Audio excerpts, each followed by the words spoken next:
بسم الله الرحمن الرحيم. أولاً إلى ما تسكلم مركا حكتو حربا هالكينا فرين يرو كوبان وان وقت بدن قادنين إننا كدرو فرين تانو حيكو سعوتا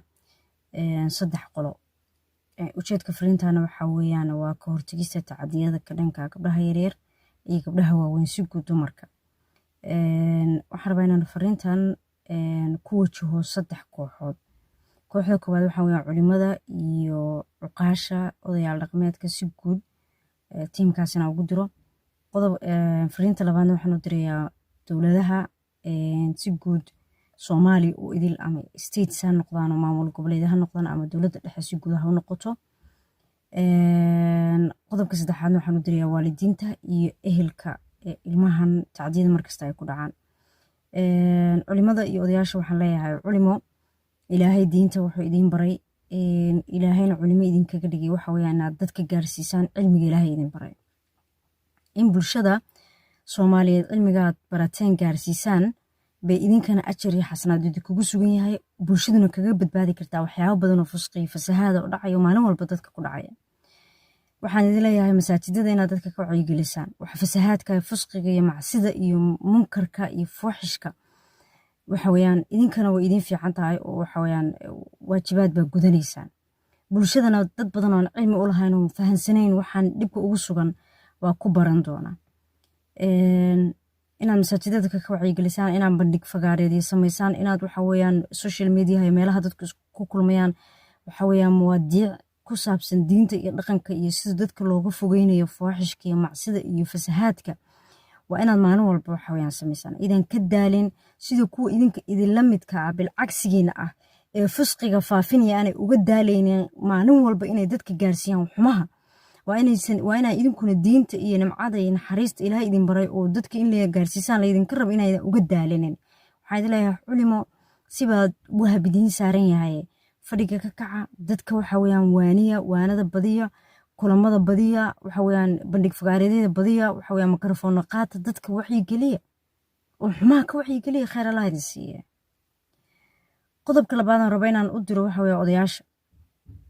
ilaah baan idinku dhaariyay dad baad odayaal iyo guurti u tihiin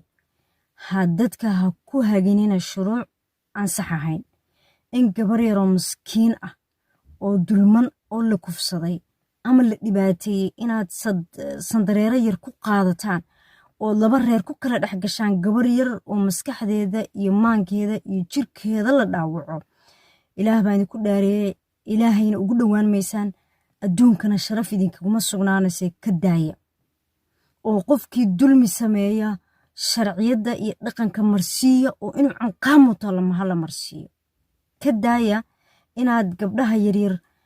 laba ehelo aad ku dhex gashaan waxaan sax ahayn gabar maskiina oo la dhibaateeyay oo la dhaawacay oo la curyaamiyay oo maskaxdeeda iyo jirkeedaba damage loo geystay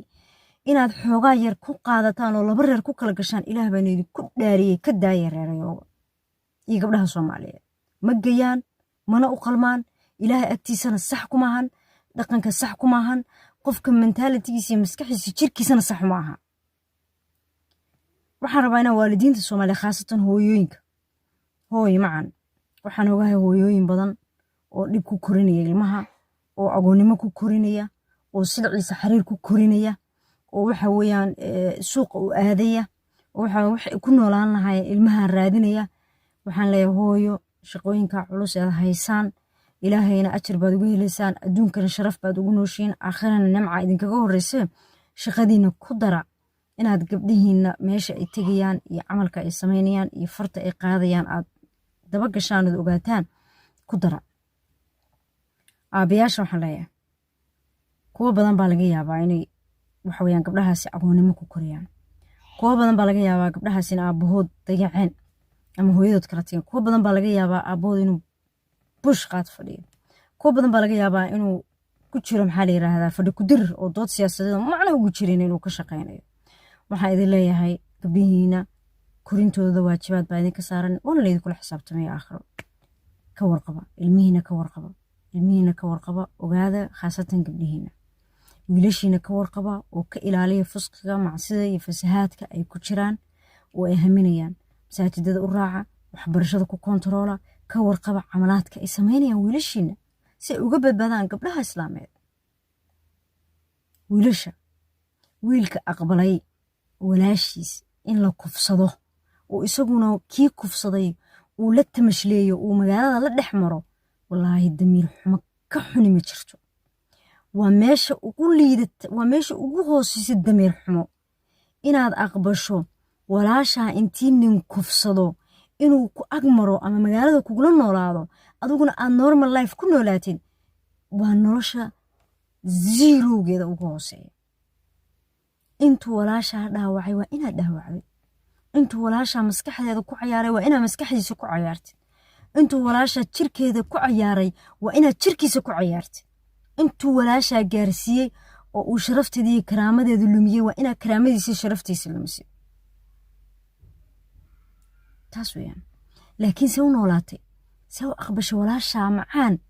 walaashaa oo sharaftaada ah walaashaa oo shaarkaaga ah intii nin kufsaday oo ina hebel kufsaday inaad joogtid ood saxatoo soo toostid ood ceshto oo dadka la shaaxaysid see damiirkaaga kuu siiye see damiirkaaga kuu siiyataa in walaashaa la dilo intii la kufsado la dilo oo kii dilay uu joogo see damiirkaaga kuu siiye cadaaladda iyo xaqa aad cid kale ka sugaysid waa sidii adigaagii baaban ahayne